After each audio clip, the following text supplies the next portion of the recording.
안녕하세요. 오늘 찬양팀 말씀 묵상 25번째 시간에 함께 나눌 말씀은 데살로니가 후서 3장 1절 2절입니다. 오늘 본문 말씀 제가 읽겠습니다.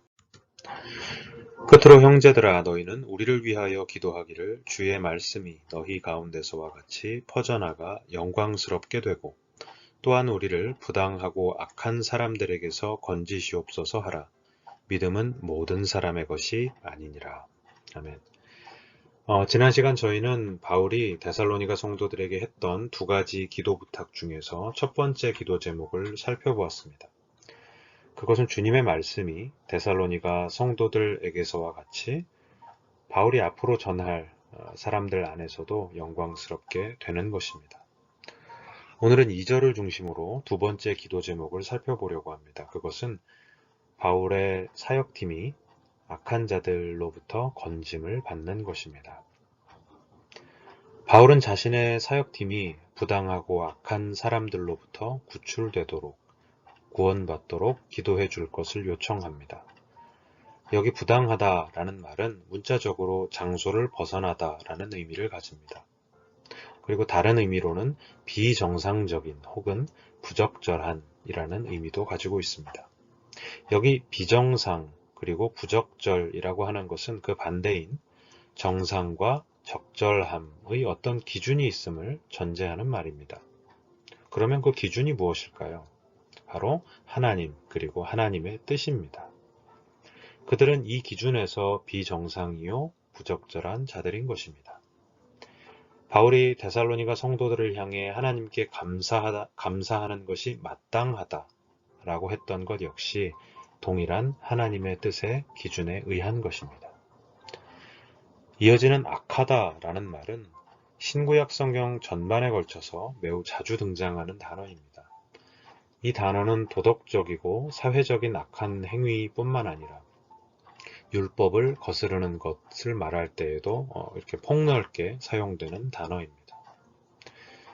지금 바울이 염두에 둔 사람들은 구약, 특히 시편에서 다윗이 자주 언급하는 악인들과 다르지 않아 보입니다.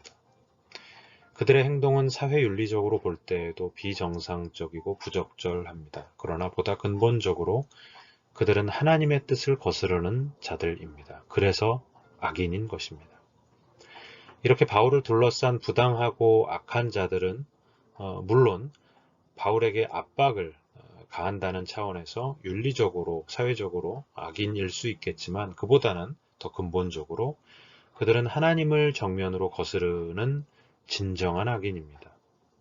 이 중요한 사실은 2절 마지막 부분에 등장하는 그 부탁의 이유를 통해 더 확실히 보여집니다. 2절 하반절에서 바울은 이렇게 말합니다. 믿음은 모든 사람의 것이 아니니라. 믿음을 통해서 하나님을 하나님으로 인식하고 그에 맞게 합당하게 행하는 이 정상적이고 적절한 반응은 사실 모든 사람에게 허락된 것이 아니라는 말입니다. 언뜻 이 하반절을 보면은 우리 눈에 띄는 믿음이 모든 사람의 것이 아니다 라는 이 말만, 이 주장만 따로 떼어서 생각할 수 있겠습니다. 하지만 이 말은 갑자기 튀어나온 말이 아닙니다. 2절 상반절과 하반절의 그 연결 지점을 찬찬히 살펴보면 왜 이 말이 등장했는지가 보입니다. 2절 상반절에서 바울은 부당하고 악한 자들에게서 건져달라고 기도 요청을 했습니다. 그리고 나서 2절 하반절에서 그 기도 요청을 하는 이유를 말하는 것입니다.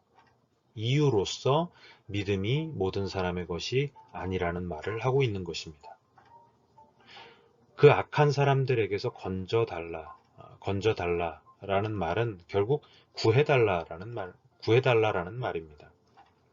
지금 그들이 심각한 위협과 도전이 전제된 말입니다. 아무런 위협도 없는데 이런 말을 할 리가 없죠.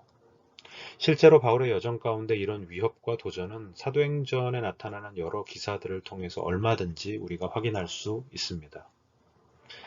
그런데 바울은 이렇게 악인들이 자신을 향해서 위협적인 행동을 하는 이유를 하나님을 인정하는 믿음이 없기 때문이라고 합니다. 도덕적이거나 윤리적 아니면 혹은 인간적인 감정의 문제가 아닌 것입니다.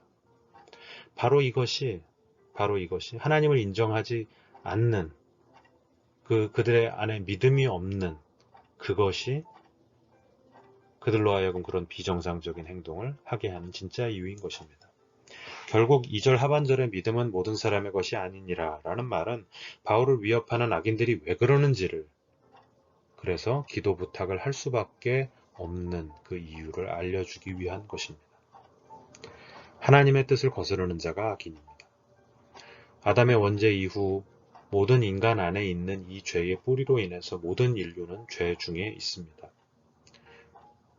그들 중 일부는 그저 개인적으로, 소극적으로 하나님을 거부하는 방식 가운데 살아갑니다. 그러나 그들 중 어떤 사람들은 오늘 본문에서 보았듯이 하나님을 믿는 사람들을 핍박함으로써 매우 적극적인 방식으로 하나님을 거스르기도 합니다.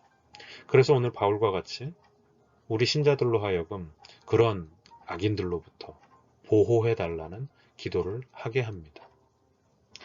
그러나 이 말씀 묵상을 통해 우리 주님의 말씀을 나누는 우리들 역시도 사실 그런 악인들과 전혀 다를 바 없던 진노의 자녀들이었습니다. 하지만 하나님께서는 당신의 기쁘신 뜻 안에서 우리를 택하시고 은혜로 믿음의 선물을 우리에게 허락하여 주셨습니다. 그래서 이제 우리는 그리스도를 주로 고백하며 그분 안에 나타난 하나님의 크신 뜻을 우리 일생을 통해서 점점 밝히 깨달아 알아가고 있는 중에 있는 복된 자들이 된 것입니다. 오늘 말씀을 통해 우리가 기억해야 할 것이 무엇일까요? 먼저 우리는 우리 안에 이루신 하나님의 은혜의 역사를 기억해야 합니다. 하나님께서는 소망 없는 죄인이었던 우리를 예수 그리스도 안에서 구원하사 의롭게 하셨습니다. 또한 우리는 우리를 통해서 구원하실 그 영혼들 속에 있는 하나님의 뜻도 깨달아야 합니다. 우리 주변에 있는 사람들을 믿음의 눈으로 다시 바라보아야 합니다. 그리고 마지막으로 오늘 하나님의 뜻을 거스르는 악인들과 그들이 만들어낸 문화의 유혹과 도전 속에서 깨어 있어야 합니다. 또한 이를 위해 깨어 기도해야 합니다. 우리를 악한 자들과 악한 세대의 유혹과 도전에서 구원하여 주옵소서. 그리하여 오직 믿음으로 하나님께서 기뻐하시는 뜻을 따라 부르심의 길을 나아가는 우리 모두가 되기를 소망합니다.